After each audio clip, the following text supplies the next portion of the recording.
Student of the month. Daryl. Yes, and we're going to have to wing this morning because Morgan Navis, who usually does the presentation, is at work. She can't be here. So Latrez, come up, and you and I will work through this together. This is Latrez Pringle, and Latrez is a student at the high school, of course. He is our October student of the month.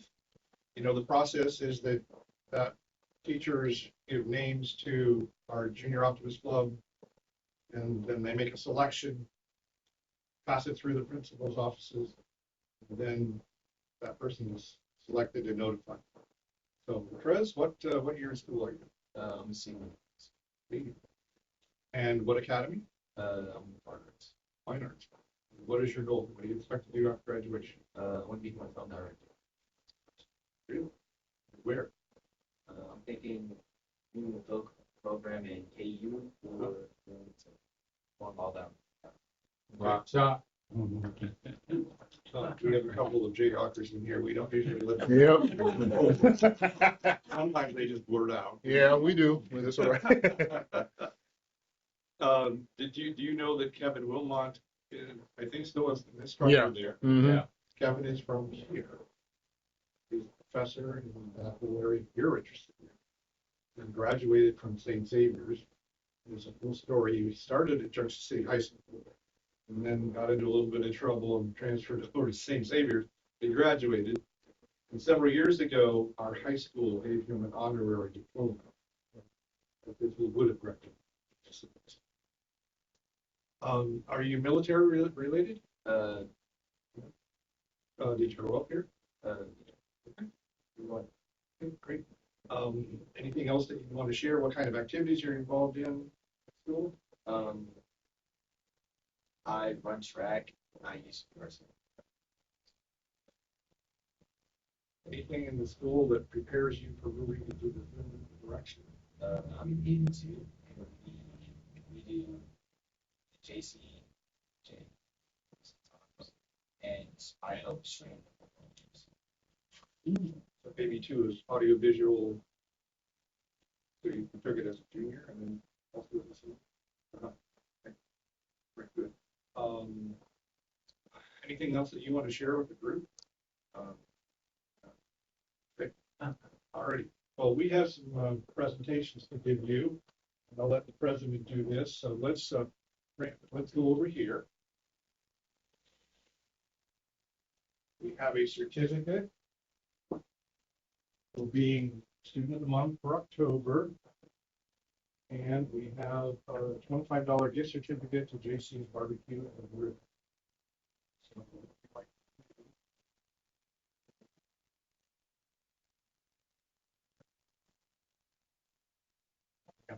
Oh. Yes, sir. but it's, what did I do with my camera? Here we go.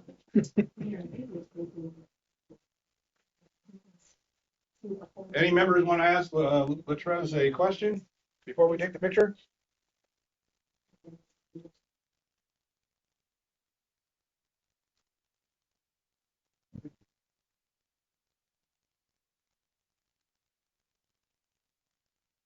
Go. 1, 2. Congratulations, Latrez. So, Latrez, you have a choice of staying and listening to the FFA members do their presentation, or you can leave. Your choice. Okay, great.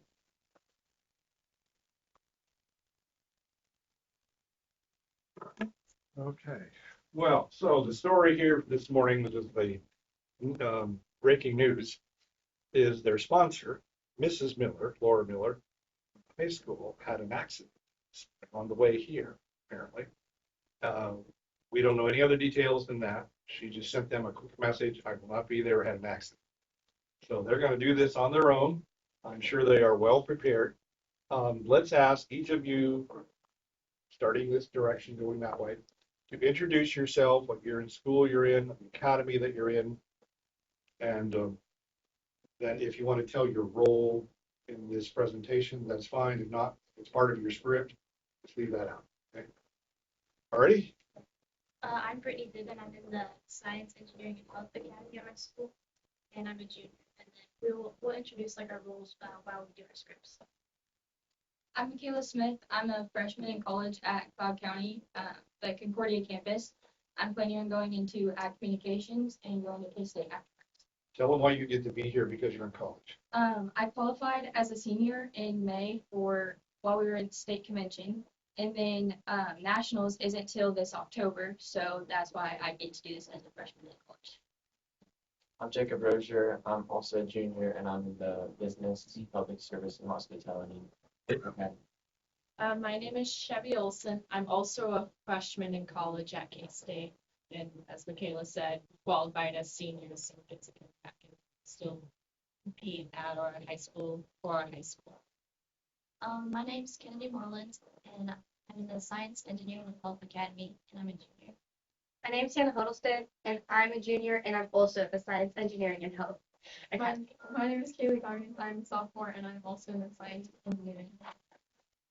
Okay, welcome. All right, so we turn it over to you, and whoever's in charge will. Is that you? Oh. No. All right, You guys ready? ready. Oh, did you tell us what you're doing? I mean, why are you doing this? Oh, yes. Is that part of the script? Well, no, we can tell about ag issues because So Ag Issues is a competition that you can do in FFA. Is where you pick a topic that many people are discussing within agriculture, and then one side will present like the pros of the issue, and then one side will present the cons. We can't take a side. We have to remain neutral, but we basically just present both sides of the issue to you guys and leave you like wondering or thinking about it, so that way maybe you guys can make more decisions over the topic or be more informed over the topic. we placed first at state, and that's why we're going to nationals to compete. Okay, National- give us 1 minute to turn off the noisy air conditioner.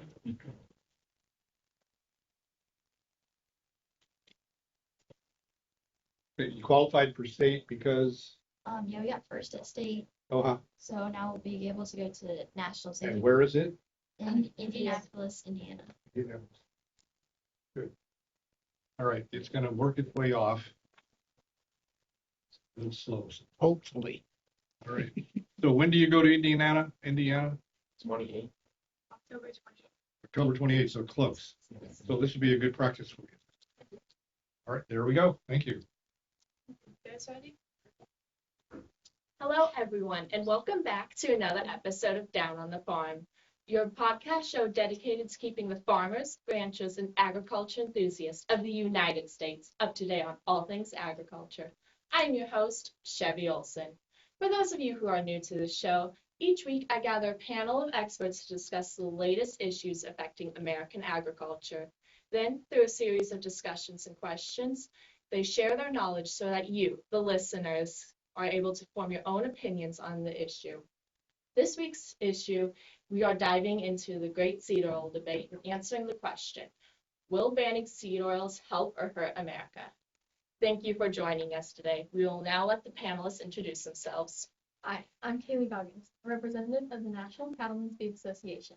I look out for the health and well-being of America's cattle, as well as advocate for policies to protect the economic, political, and social aspects of the U.S. cattle industry. I'm excited to promote the use of beef products, including tallow, for our viewers and listeners at home. My name is Hannah Huddleston, but perhaps some of you may recognize me as the crazy crunchy mom from social media. Hashtag Healthy Heart Hannah. As a top influencer, my platform demonstrates ways to incorporate healthier food options, boosting the overall health. And I am here today to support the ban of seed oils in our foods. Good morning, everyone. My name is Jacob Rozier, and I'm the CEO of PepsiCo, a global leader in today's food industry that owns well-known brands such as Frito-Lay, KFC, Taco Bell, and many other snacks and drinks. Today, I'm here to oppose the ban of seed oils and reveal its harsh reality. My name is Kennedy Moreland, and I proudly represent Secretary Robert F. Kennedy Jr. and the Make America Healthy Again campaign. Americans have been lied to for years about what seed oils do to their bodies. So that's why I'm here to speak when we, at Health and Human Services, support the removal of seed oils from our foods. Hi, I'm Brittany Dibben. I'm part of the National Oilseed Processors Association, or NOPA. an organization dedicated to ensuring that the U.S. oilseed industry remains competitive and efficient. Today, I look forward to a spirited discussion on why the NOPA uses MAHA and their ban on seed oils. Hi, I'm Michaela Smith, a food science professor and researcher at Kansas State University. My research currently focuses on researching claims made by many stating that seed oils lead to inflammation within the body. Thank you everyone for joining me on the show today. I've been looking forward to hearing some great discussions. Now, for those of you who are just joining us, this is Down on the Farm, the nation's #1 farm talk podcast, where we are tackling the great seed oil debate and answering the question, will banning seed oils help or hurt America? Now, Michaela, as our food scientist, would you mind explaining to those who don't necessarily know what a seed oil is, what they are? Sure thing. Seed oils come from grains, including corn, sunflower, and canola. The oils pressed from these grains are used in cooking, food production, and industrial applications. And historically, it would be like animal fats, like butter, tallow, and lard that we would have consumed. Correct. However, the consumption of seed oils has increased dramatically within the last 50 years. And with that increase, there has been an increase in concerns over the use of seed oils and their health effects on the American population, which has led to a push to ban them in the United States, primarily driven by online health influencers and dietary trends that promote healthier fat alternatives. That's right, Chevy. Eliminating seed oils from our foods can lead to a decrease in the health risks and diseases. Through my own online research, I have found that they are posed to a danger to the health of our nation. Now, these seed oils have caused problems over time, leading to a wide range of conditions, including mood disorders, knee, back, and menstrual pain, preterm birth, and even colon cancer. This is why I urge my followers to switch to a healthier alternative, such as beef tallow. I'm so glad you mentioned beef tallow, Hannah. Beef tallow is a natural product that requires minimal processing compared to seed oils. In addition to providing fats, beef tallow contains many fat-soluble vitamins that are vital for various functions, including immune support, cellular functions, and bone and skin health.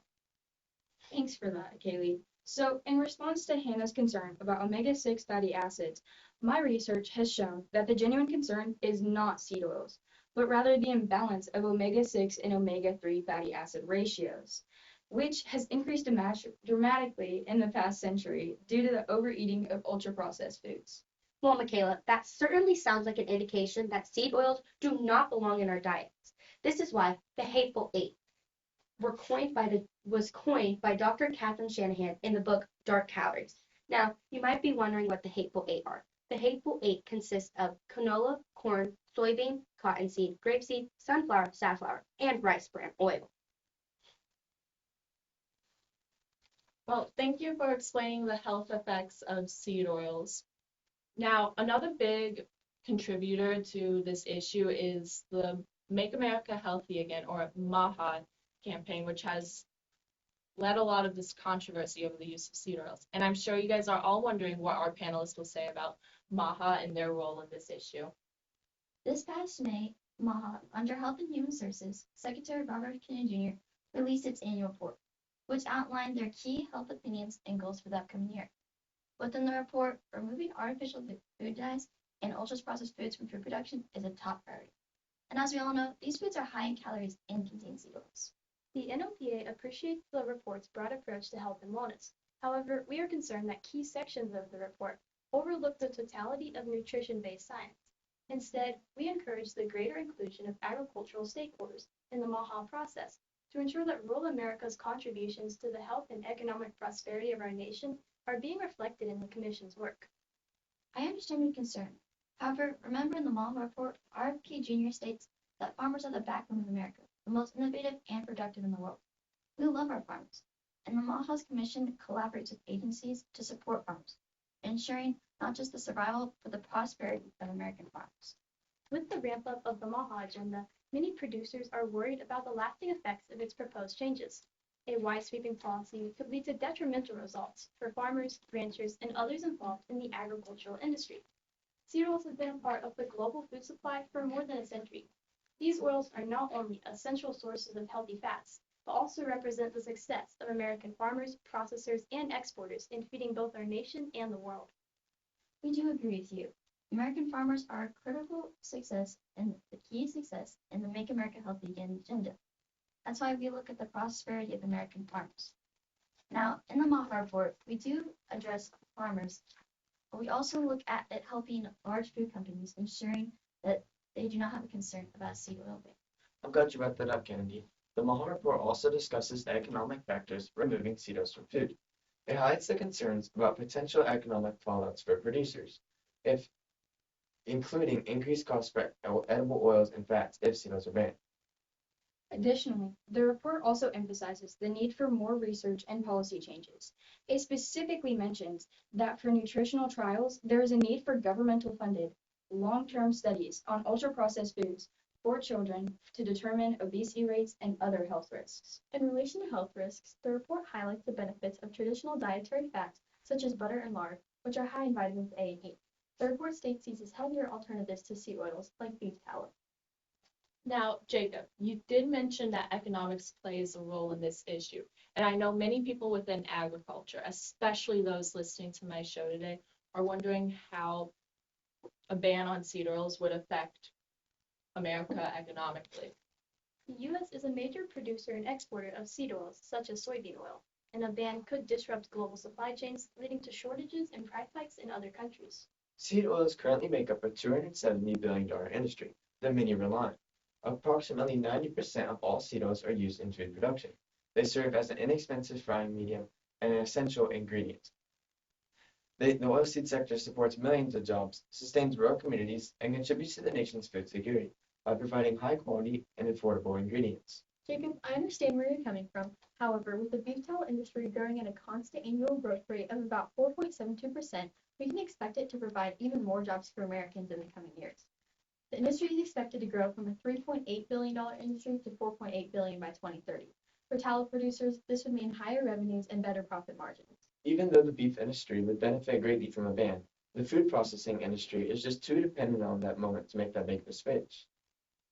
Now, I understand your concern, but Maha's initiative is working with large food companies to provide a clear vision and a set of action plans that align with their values. The Maha is creating a sense of urgency and a shared purpose among food companies to respond to the growing health crisis in America. A ban would force us manufacturers to find alternatives, potentially leading to changes in food products and higher costs. This price difference leads to an increase in companies' production costs, thereby increasing prices for consumers. Jacob, I'm sure people would not mind paying extra for your products if it means that they're not at a risk for severe health complications. The only way to make a difference is to have the support of corporations like you join the movement of banning seed oils. So instead of only caring about your profit, think about your consumers. I hope you know that seed oils and your things from your manufacturing are not allowed in my house because I care about my kids and their health and safety. Hannah, it's just not as simple as it sounds. When a corporation loses money, not only the corporation itself, but the economy and anyone who owns shares in the company feels the impact. Additionally, PepsiCo employs around 319,000 people who contribute to the economy. If we face a crisis, we will have to lay off possibly thousands of workers. Now, I understand that without moderation, seed oils may be harmful, but that should not stop consumers from having a choice on what they want to eat. Thank you everyone for those wonderful discussions, even if it got a bit heated there at the end. So now let's switch some gears. We've heard beef tallow be brought up, and I want to know what you guys, our panelists, say about beef tallow. In the instance of a seed oil ban, food scientists could not simply just swap out seed oils for tallow. Food scientists would need to consider how the ingredient substitution would impact the safety, flavor, and texture of the food, as well as whether we'll still accept that food product as a whole. Additionally, regardless of the frying medium, deep-fried foods, whether prepared in tallow or seed oil, are not the most nutritious options, and they should be consumed in moderation. While switching to beef tallow is a significant change, it is beneficial not just to the health of consumers, but to the environment as well. Beef tallow is a sustainable option because it reduces food waste. Beef tallow is a byproduct of meat processing, primarily derived from sweat, which is often discarded. Rendering this fat into tallow enables efficient use of the animal and maximizes resource utilization.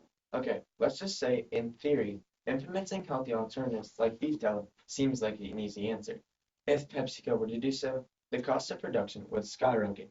Some costs associated with beef tallow include the purchase of new equipment, raw materials, and increased testing for quality control. Last year, our operating expenses totaled $78.9 billion. Regardless of how we adjust the higher costs, whether by raising prices or absorbing the costs, it'll ultimately result in a loss for everyone, from shareholders to consumers. Now imagine this situation for the entire $534.3 billion food production industry. It would be devastating.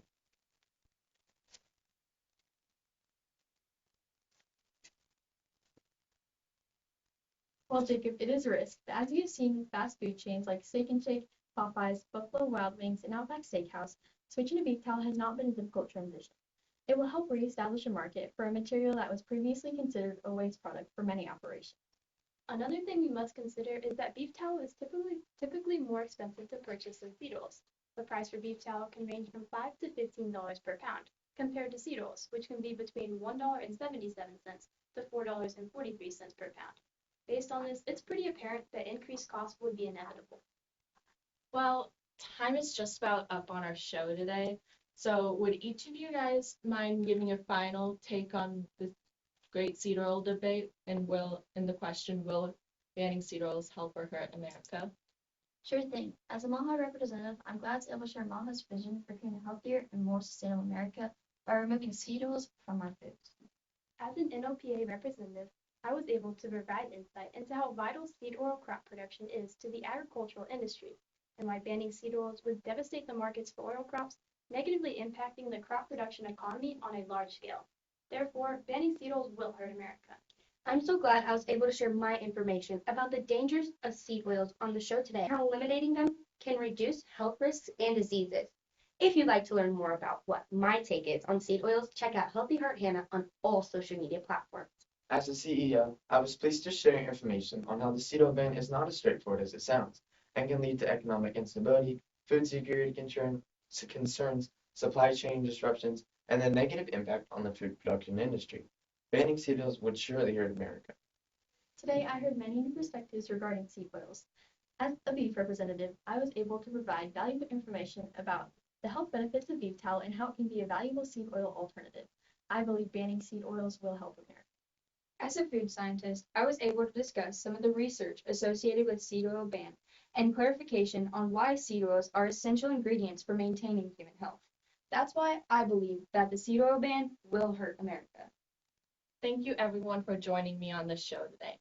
Even though there has been no official decision at the federal level on seed oils, only time will tell what will happen between the seed oil issue and American health on the great seed oil debate. Will banning seed oils help or hurt America? Now, for all you who are listening today, I hope that you learned more about the history, benefits, and risks of seed oils along with healthier fat alternatives. As always, I'm Chevy Olson from Down on the Farm, tuning out.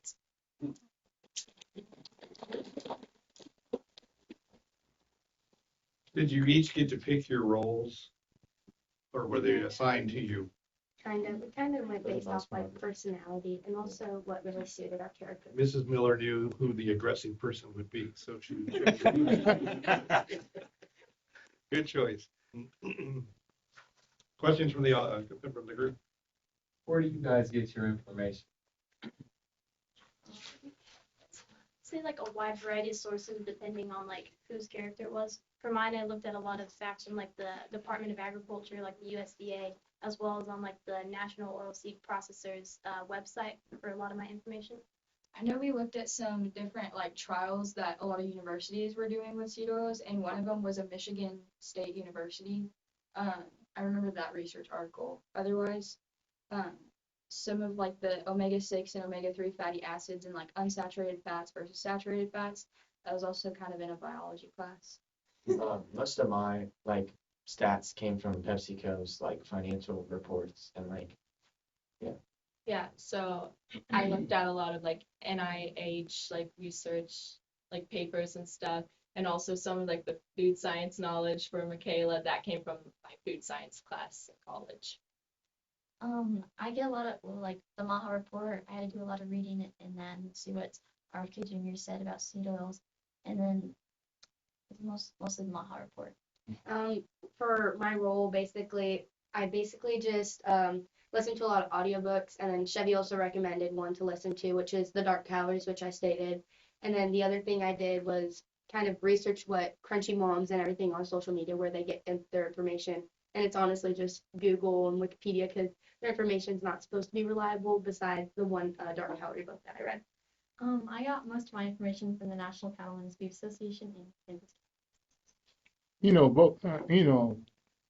What y'all did this morning. I mean, that was fantastic. How did y'all get it together because two of you in college, right? Mm-hmm. So how did y'all get together to rehearse all this? Last year it was pretty much, I think we had a couple different people, but it was Chevy, Kennedy, Jacob, Brittany, and I, and then we had another kid, Alex.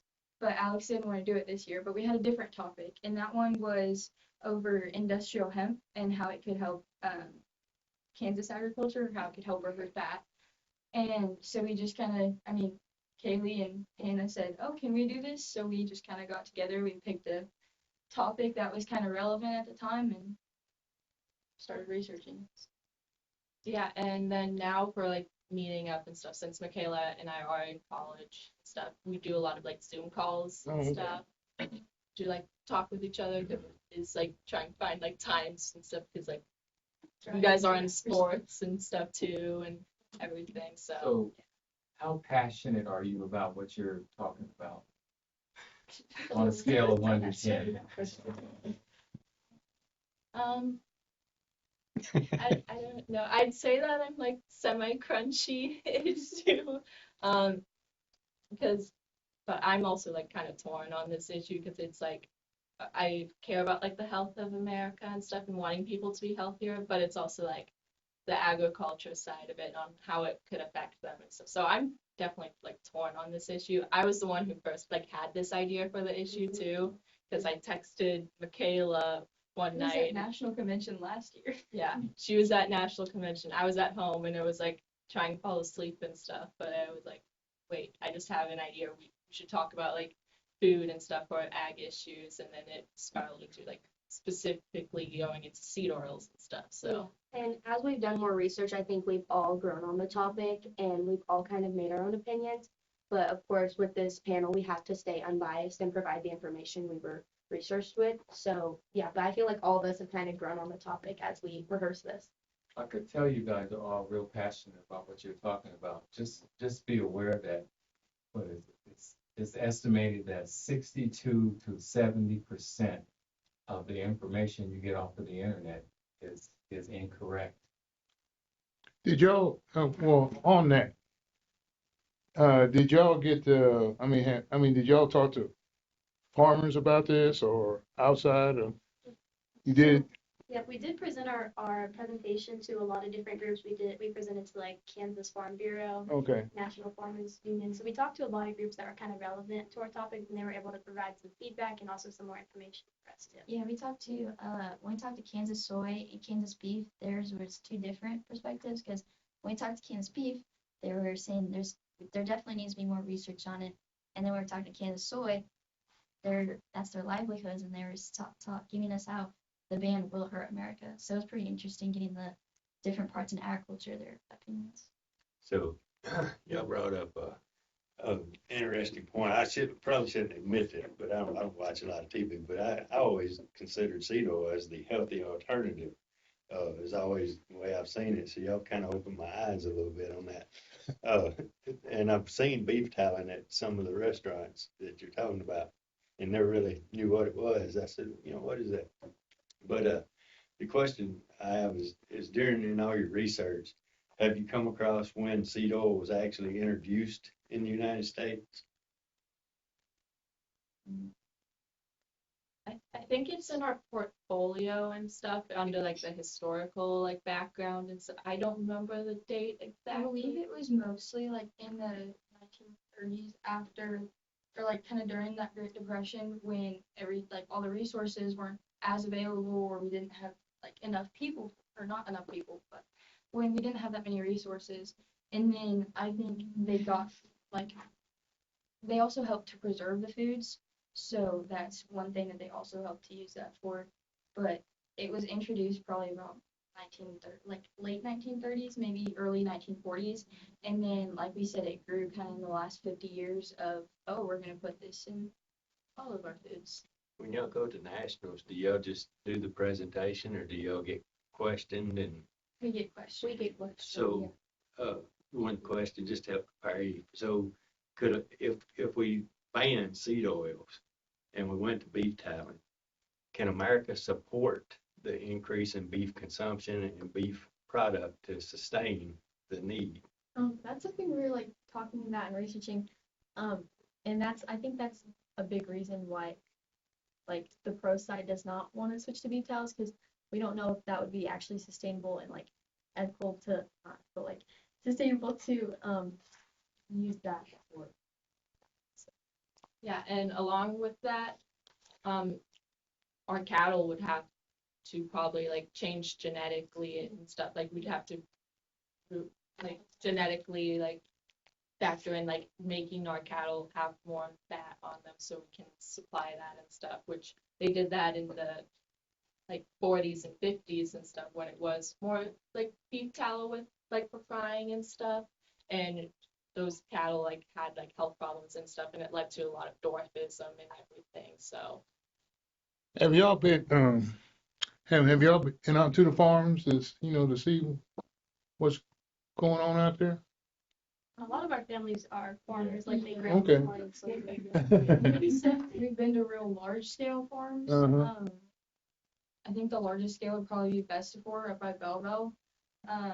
They have I would say a pretty good sized operation for around here. Of course you go to Western Kansas and you hear people, oh yeah, I have this amount of land, and you're like, yeah.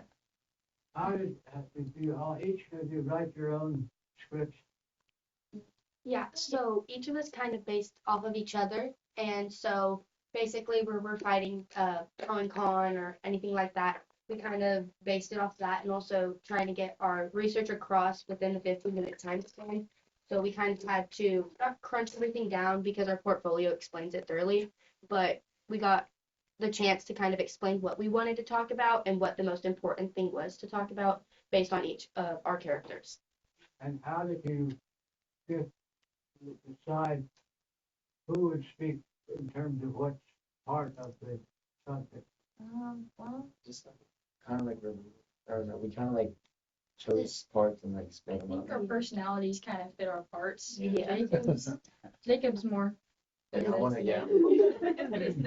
So we kind of just did it all off of personality and also what character kind of suits everyone. I mean, we know Brittany, like she has like her family farm and everything, and then we know that Kaylee raises cattle and things like that. So we were kind of like, okay, let's see who has the most background in the topic and let's put it to that. And then they kind of said, oh, you're the crunchy mom, you're gonna do it. And I was like, okay, I can do it. Kennedy got her part because it's Kennedy working for Kennedy. So yeah, we kind of just did it kind of based off of what was available to us and also what benefited everyone. So how rough is it being the only guy? It's not that bad. I mean, last year it was like, we had one of them done. You guys did a fantastic job. Yeah, you Yes, did. you did. Very good. Michaela and Chevy, tell us how you start your day. You're in college and here you are. What did you do before you came here, kind of thing?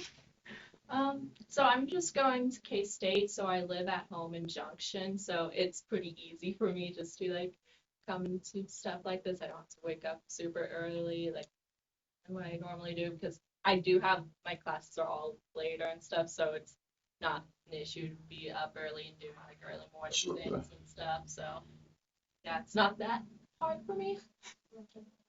I go to college in Concordia, so it's about an hour and a half away.